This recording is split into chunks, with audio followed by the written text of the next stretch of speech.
দর্শক, আমরা রয়েছি রাজধানীর ঐতিহাসিক সোহরাওয়ার্দী উদ্যানে। আপনারা সকলেই জানেন, ইসলামের অত্যন্ত গুরুত্বপূর্ণ অকাট্য একটা আকীদা হলো আমাদের রাসূল সাল্লাল্লাহু আলাইহি ওয়াসাল্লাম শেষ নবী। এই আকীদাকে কেউ যদি অস্বীকার করে, সে ইসলামের সীমানা থেকে বের হয়ে যাবে। আমাদের ভারত উপমহাদেশে একটি দল রয়েছে যারা নিজেদেরকে মুসলিম পরিচয় ধারণ করে গোলাম আহমদকে নবী হিসাবে মেনে নিয়ে সারা দুনিয়ার সব ঘরানার সকল আলেমদের সর্বসম্মত মতামত হলো তারা মুসলমান নয়, ইসলামের সাথে তাদের কোনো সম্পর্ক নেই। আপনারা ইতিমধ্যে জেনে গিয়েছেন, আগামী 15 নভেম্বর শনিবার একদম সকাল থেকেই রাজধানীর ঐতিহাসিক সোহরাওয়ার্দী উদ্যানে বাংলাদেশের সব মানুষের সংমিশ্রণে ঐতিহাসিক খতম নবুয়ত সম্মেলন অনুষ্ঠিত হবে ইনশাআল্লাহ।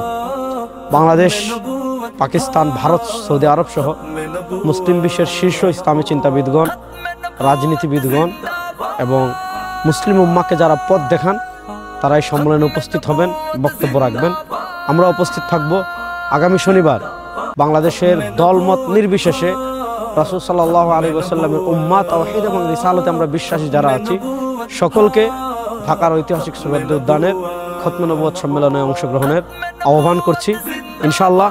ইসলামী আন্দোলন বাংলাদেশের মুহতারাম আমির পীর সাহেব চরমনাই তিনিও থাকবেন এবং ইসলামী আন্দোলনের সকল নেতাকর্মী তারাও থাকবেন। আপনারা সকলেই আসবেন ইনশাআল্লাহ। রাসূল সাল্লাল্লাহু আলাইহি ওয়াসাল্লামের ইজ্জতের প্রশ্নে আমরা আগে কখনো ছাড় দেইনি, এখনো ছাড় দেব না। আল্লাহ তাআলা 15 তারিখের এই মাহফিলকে ভরপুর কামিয়াবি দান করুক। আমরা সবাই আসবো, একসাথে রাসূল সাল্লাল্লাহু আলাইহি ওয়াসাল্লামের ভালোবাসার স্লোগান তুলব।